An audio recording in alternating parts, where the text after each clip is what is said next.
Let's tackle defined benefit pension. And I call it a skeleton because it's really the big picture overview of how pension plan works exactly. And the perfect timing skeleton actually has 5 big pieces, and we have 5 large pieces to a pension plan. Let's take a look. So here is the timeline of a person who might be working for a company.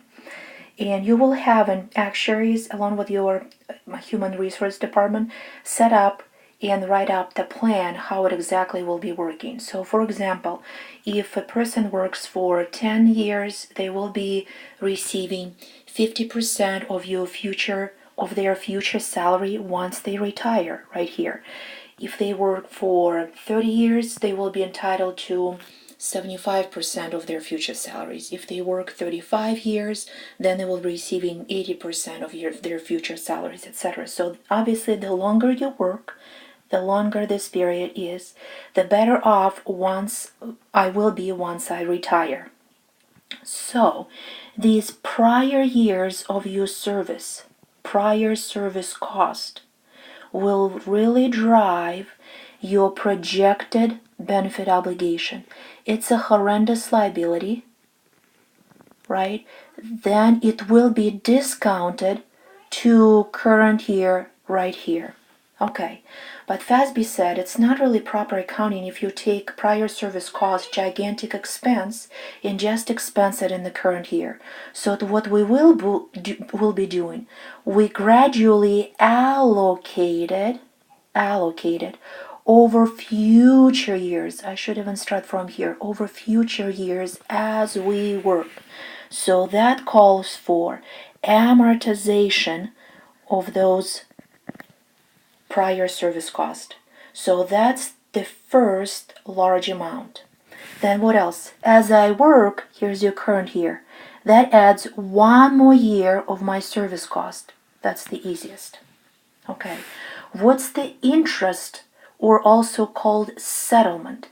You will be given in the problem either settlement or interest rate. What does that mean? That's on the liability, on this prior projected benefit obligation. So projected benefit obligation is a very large liability, as I said. It is presented right now in the balance sheet right at this point.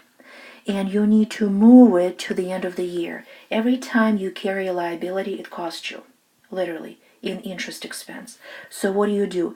Take your PBO and multiply it by the settlement rate. It will give you interest cost. One more item. Another one. Oh, and so far, what shall I say? Amortization of prior service cost will generally increase your pension expense. So will your service cost, so will your interest expense. One more, actual return on assets. That's a different one. Why? Because you're trying to match your projected benefit obligation with your pension assets. Hopefully it will be perfect match and you have enough assets to fund the obligations as people go in Hawaii once they retire. Your pension assets will be working very hard on the market and they will produce, hopefully, good return. So what is that? That's your dividends paid, that's your gains once you sold stock, bonds, basically all sorts of returns on your assets. Hopefully, they are positive and therefore they will reduce your pension expense. However, market is market. It might be losses. If it's a loss, they will be driving your pension expenses up. One more, you do have gains and losses overall, and you have 2 of those. You can have a gain or a loss on projected benefit obligation. That's kind of funny. How can you have a gain or loss on a liability? Well, your actuaries will assess your projected benefit obligations on an annual basis, and they might approach you and say, well, it looks like your pool of employees have changed, and people used to live 75 years, now they're living to 85 years. So all of a sudden, the life expectancy changed and then went a little further.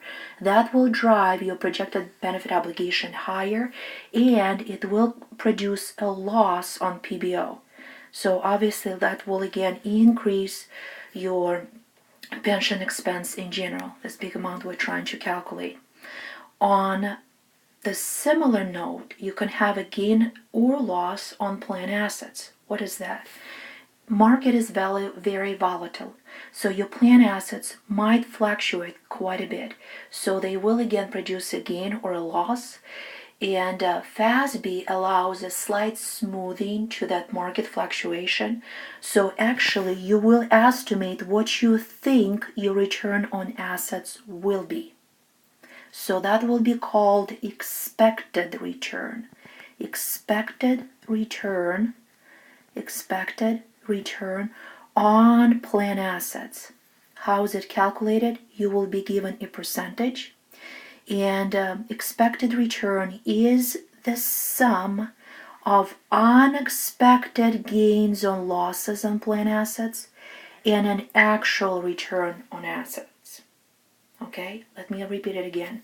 Expected return is the sum of actual return and unexpected gain or loss.